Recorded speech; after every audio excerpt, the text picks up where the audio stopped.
already know what time it is. The greatest exotic looking rental car to get in South Florida. Dope, clean car. Corvette, you already know what time it is. Let's go.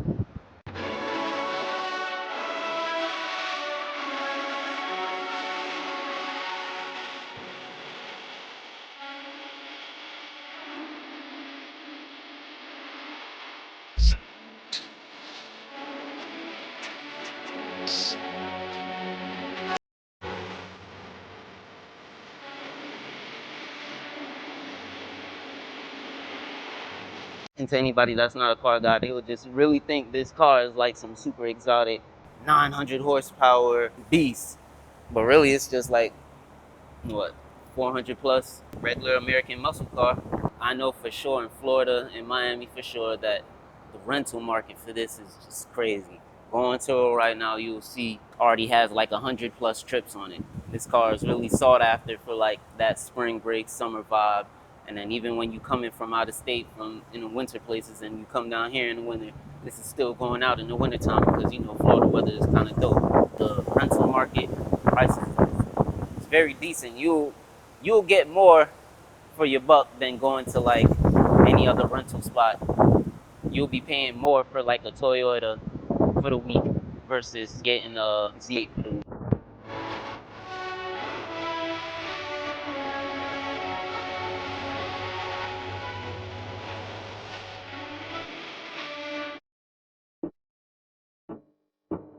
I feel like Miami is the perfect market if you like to rent out cars. This, Chargers, Challengers, Mustangs, and Camaros.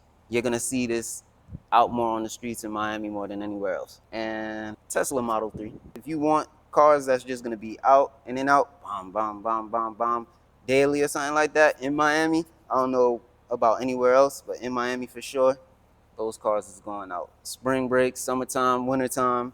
As you can see, I got the convertible model. For this one, I would much rather you get, or for you to pick the one where you gotta manually take off the roof, because for this one, the visibility is worse than the manual one, because the manual one, it got the slope back, and then you can actually kind of like see more out of the back. And with the manual top down, you can see the engine. With this one, you don't really see the engine for the convertible. I feel like for the convertible, it just makes it easier for you to just drop the top instead of having to come out and do all that. But having the electronic convertible versus the manual, you're missing out on seeing the engine and rear view visibility. Other than that, everything is pretty much the same.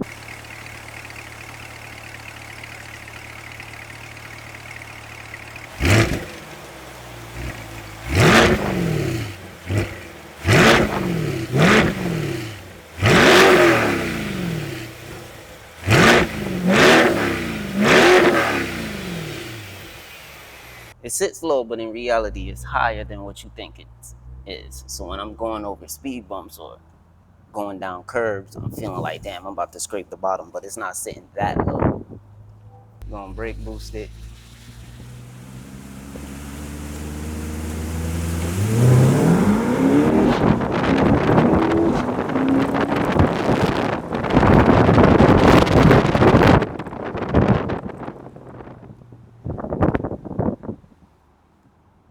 Decent. I mean, I didn't do 60, and I wasn't even really flooring it.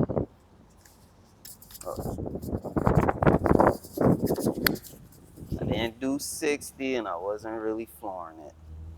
So everybody don't have to complain. Sometimes when I go into reviewing cars, I don't like to read up and do my homework. I feel like that's the more professional way to do it, but for me, I just want to go in kind of blindsided and just give you raw opinions as it goes. I don't want to say stuff because I've seen reviews on it already. I don't want to have complaints that other people may have and then try and, you know, piggyback off those mistakes about this car that I really don't see any right now.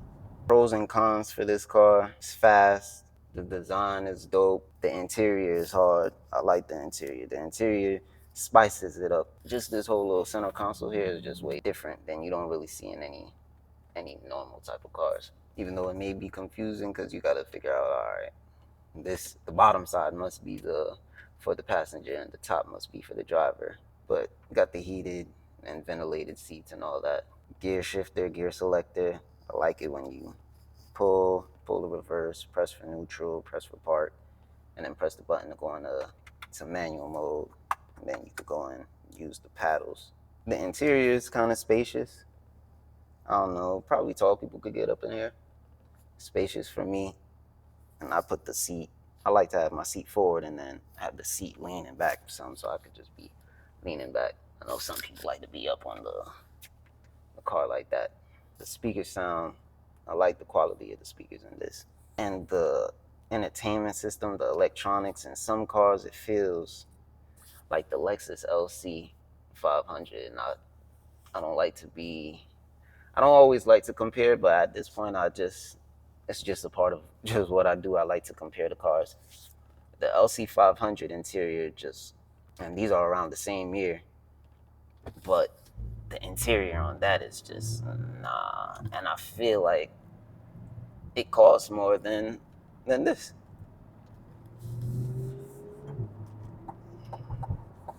I know Lexus and engine and it lasts long and all that stuff, but just when you get that, you kind of lose out on a lot.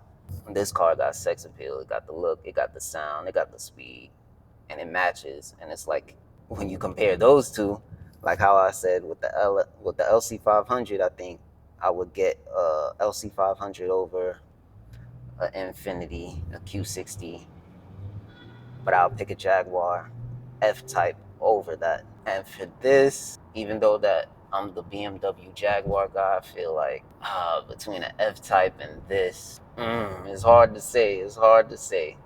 It's hard to say. I would like both. I like both.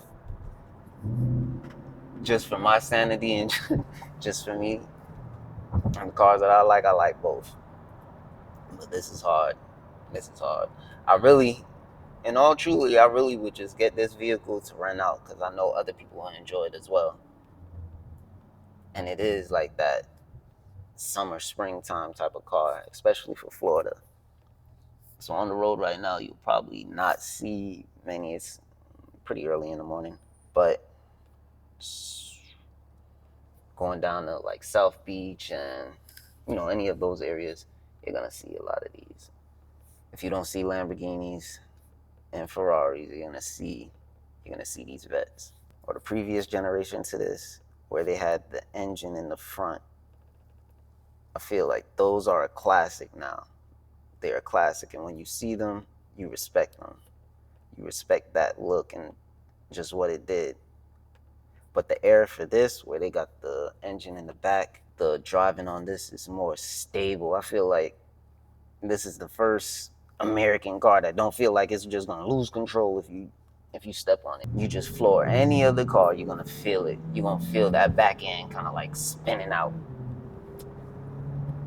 But specifically for the generation before this one, I always said that was my first time ever flooring a car like that on the highway in the back.